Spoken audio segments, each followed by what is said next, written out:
Salut tout le monde, comme vous l'avez certainement vu, aujourd'hui nous allons parler de la nouvelle sortie du nouveau petit joujou de chez DJI, à savoir le DJI Avata.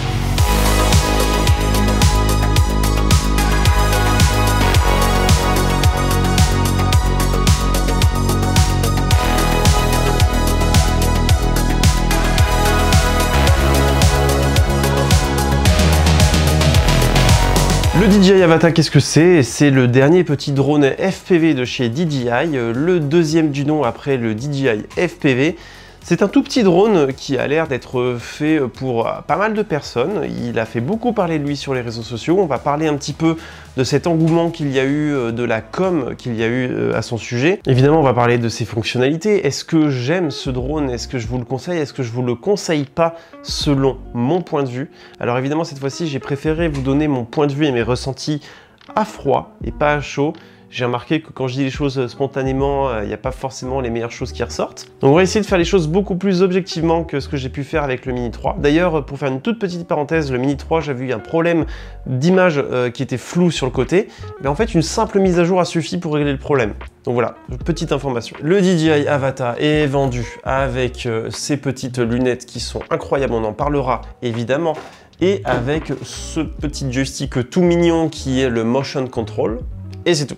DJI a envoyé un paquet de ces drones à beaucoup d'influenceurs dans les 4 coins du monde et leur ont dit « Vendez du rêve à nos clients et faites-leur croire qu'ils vont être capables de voler comme vous en un claquement de doigts. » Ah et puis bon, même si on vend le drone uniquement avec le motion control, on vous conseille quand même de prendre la radiocommande du DJI FPV, ça va être quand même bien plus facile de faire des plans. Donc ça, c'est la petite interprétation sarcastique que j'ai eue quand j'ai vu les vidéos promotionnelles de ce DJI Avata.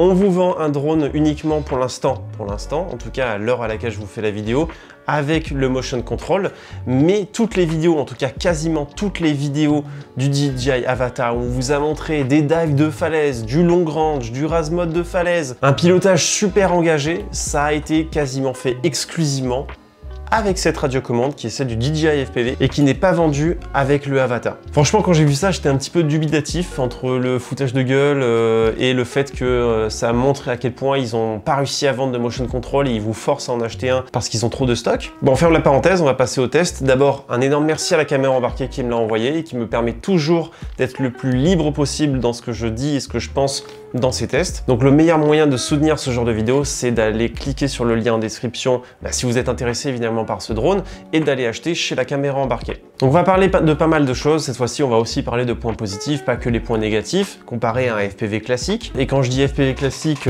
on est bien d'accord, je parle de FPV qui sont comme ça et aussi comme ça. C'est tous les drones qui ont exclusivement du mode manuel et qui ne sont pas de chez DJI. Je veux préciser quelque chose avant de commencer, même s'il en a l'apparence, ce n'est pas un jouet. On ne vole pas à proximité des personnes, on ne vole pas entre les jambes de ses amis. Le plastique est extrêmement rigide. Si vous tapez quelqu'un avec ça, vous risquez de lui faire très mal. Je trouve ça très dommage que dans les vidéos promotionnelles, on ait montré des séquences où le drone passe entre les jambes des personnes. Parce que pour moi, il n'y a que des professionnels qui pourraient avoir la prétention de réaliser ce genre de plan, alors que ce drone est clairement fait pour des débutants. Ah, et autre chose aussi, comme je vous l'ai déjà dit, les vidéos promotionnelles n'ont rien à voir avec la réalité du pilotage de ce drone. Déjà parce que la radiocommande qu'ils ont utilisée n'est pas vendue avec, donc c'est pas le but de ce drone. Les professionnels, comme je l'ai déjà dit, ont utilisé la radiocommande qui est vendue séparément et qui est mise en mode manuel. Ce qui veut dire que ça demande autant d'expérience qu'un drone FPV classique. Ça demande de l'expérience, ça demande du temps sur des simulateurs. Vous n'allez pas pouvoir réaliser des images comme ça dès le premier jour. Certains d'entre vous n'arriveront peut-être jamais de leur vie à réaliser des images comme ils ont vu dans les vidéos. Donc ça, il faut vraiment le prendre en compte. Certes, il est plus facile pour l'initiation, mais ça n'empêche pas que les vidéos où il y a des gros dives et des passages dans des endroits très restreints, c'est réservé à des personnes qui ont beaucoup d'expérience. Donc maintenant, on va plus s'orienter sur le test, en tout cas les premiers vols que j'ai fait avec. Honnêtement, d'un point de vue général, je trouve que c'est un bon drone.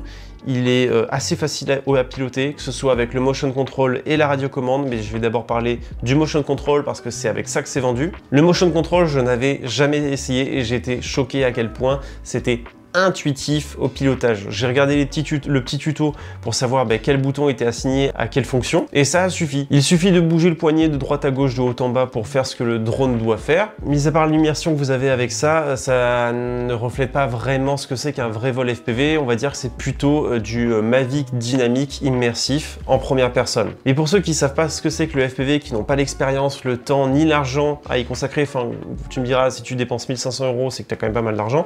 Mais en tout cas, si vous achetez ça, vous allez vraiment avoir les premières sensations d'un vrai vol en FPV. Ça va vraiment vous changer du retour vidéo que vous avez sur votre Mavic avec votre téléphone ou votre RC Pro. Donc franchement, si vous avez de l'argent, que vous voulez avoir de belles sensations sans y connaître rien et avoir aucun talent de pilotage, foncez, c'est fun, vous allez avoir de beaux souvenirs et ça va changer vraiment du Mavic. L'expérience déballage et la première installation est très agréable, on est très bien suivi, il y a les tutos directement sur la boîte, il y a les QR codes, il suffit de tout recharger, on met à jour directement en branchant le masque à son téléphone et on a toutes les mises à jour, c'est super bien fait. Et comme j'ai déjà dit, c'est un drone que je recommande vraiment aux débutants, très intuitif, on peut d'abord commencer avec le motion control et si on a envie d'aller plus loin, eh bien on s'achète l'ARC du DJI FPV pour pouvoir commencer un petit peu à avoir des vraies sensations de drone FPV. Pour s'attarder sur les lunettes, franchement je les trouve top, l'ergonomie est incroyable, c'est 2 fois plus petit que le masque V2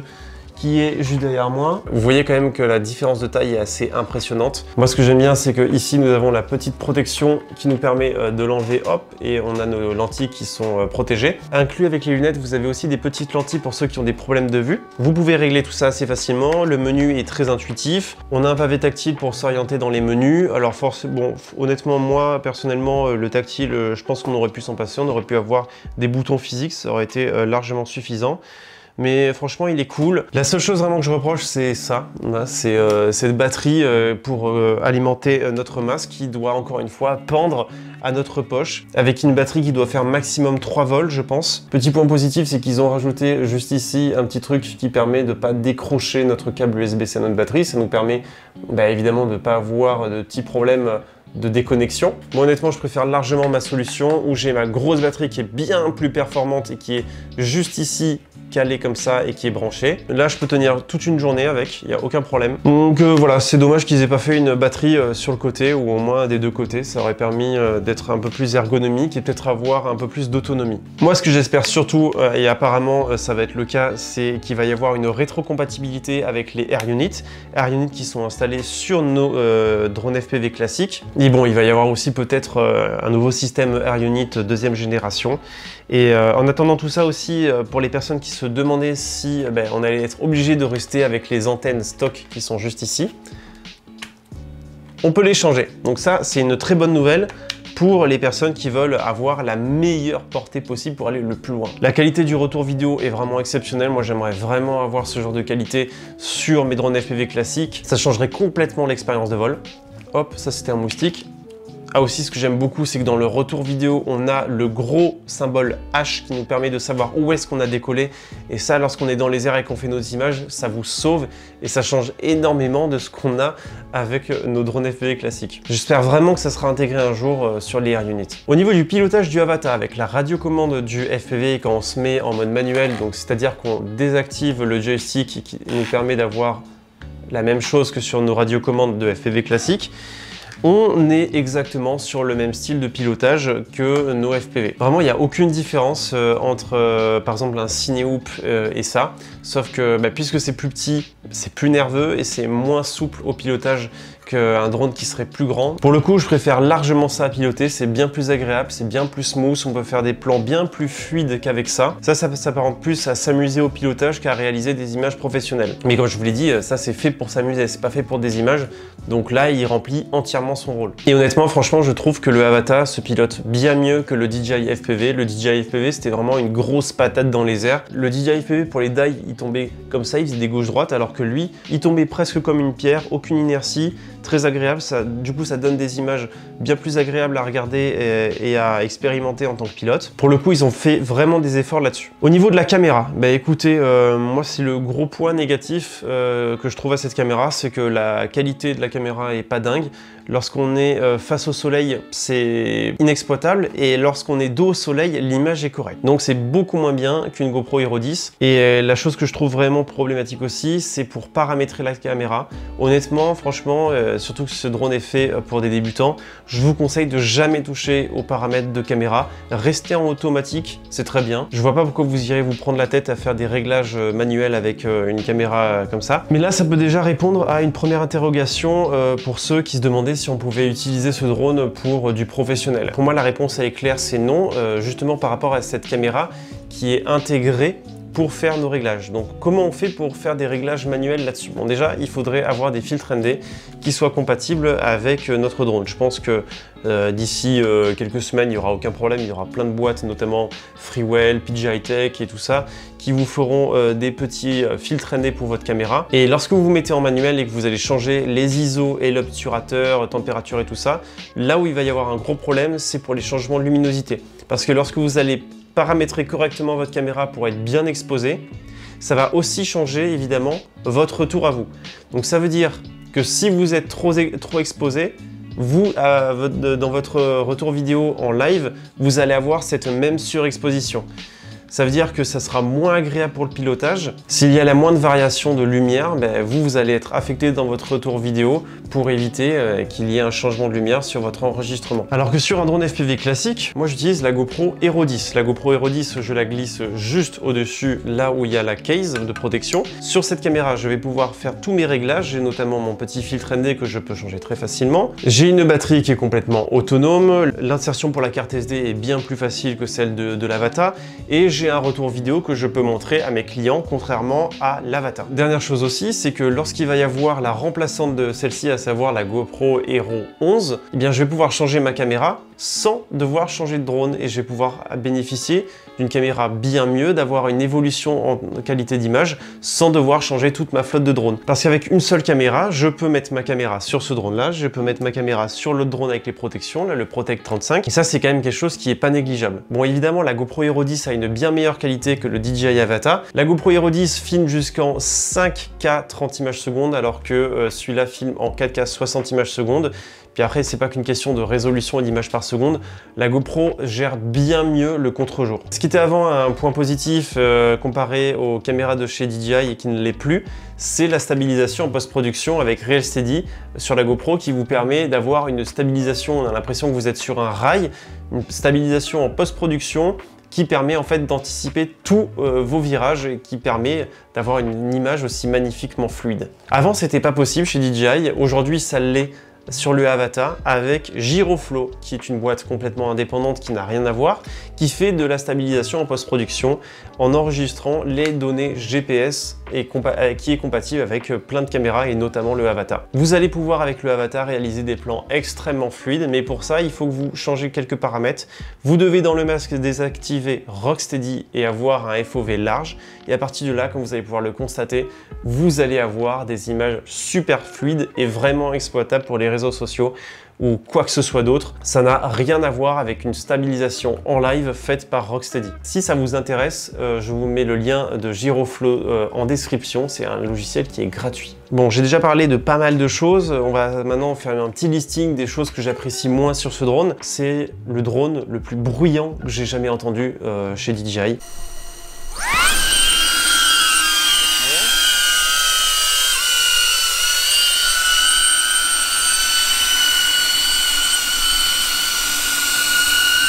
Le bruit est désagréable, il est envahissant, extrêmement aigu. T'as vite envie qu'il s'en aille ou qu'il atterrisse, quoi que ce soit.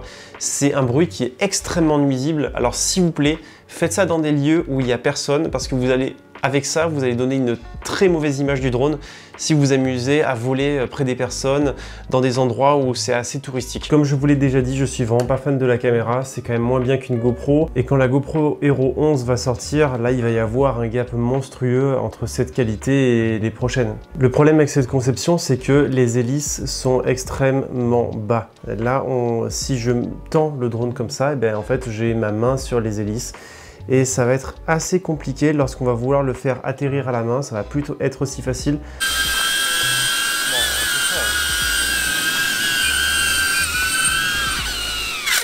La façon que je préconise, moi, je sais pas trop, ce serait de le prendre légèrement par le haut et de le faire descendre tout doucement. Je parle de le rattraper à la main parce que moi j'ai eu quelques complications pour le faire atterrir avec le motion control en automatique. Il voulait tout simplement pas atterrir alors qu'il n'y avait aucune raison qu'il n'atterrisse pas.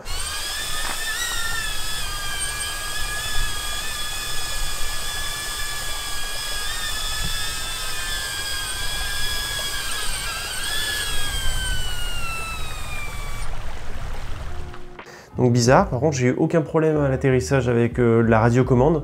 C'est quand même un comble, hein. Donc faites attention les premières fois que vous allez le faire atterrir.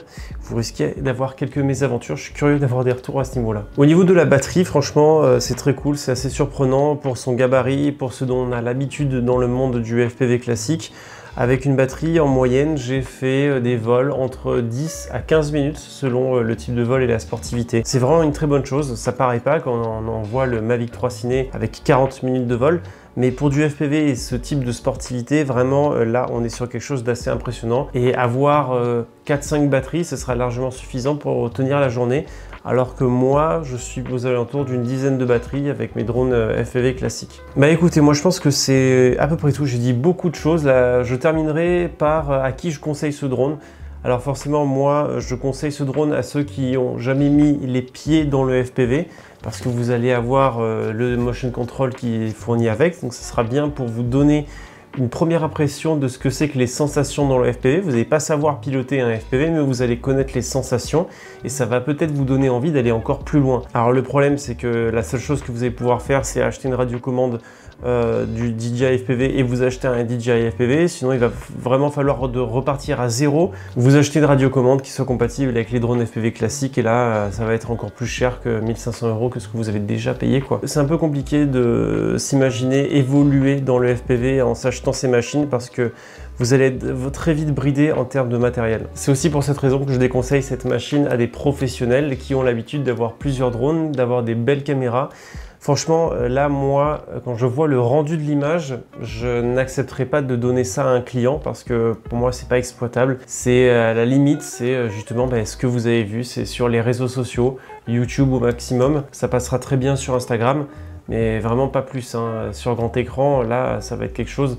La plage dynamique de la caméra est vraiment pas folle du tout. Et pour moi, c'est ça son seul vraiment gros défaut. Donc écoutez, moi je pense que j'ai dit déjà pas mal de choses. On a parlé de beaucoup de choses techniques. N'hésitez pas aussi à me mettre un petit commentaire pour me dire si j'ai oublié quelque chose et si vous avez des interrogations. En tout cas, moi j'espère vraiment que ça vous aura été utile, ce petit avis. Complètement sans prétention, voilà, j'ai testé le drone, je vous donne mon avis et puis c'est tout. Je remercie encore une fois la caméra embarquée qui me permet de dire librement ce que je pense de drones comme ça, alors que beaucoup de personnes sont assez bridées pour donner leur avis lorsqu'on leur fournit du matériel. Bon écoutez, trêve de blabla, j'espère que cette vidéo vous a plu, n'oubliez pas de me soutenir avec un petit like aussi, c'est très bien ça. Et puis d'ici les prochaines vidéos, je vous dis salut et portez-vous bien.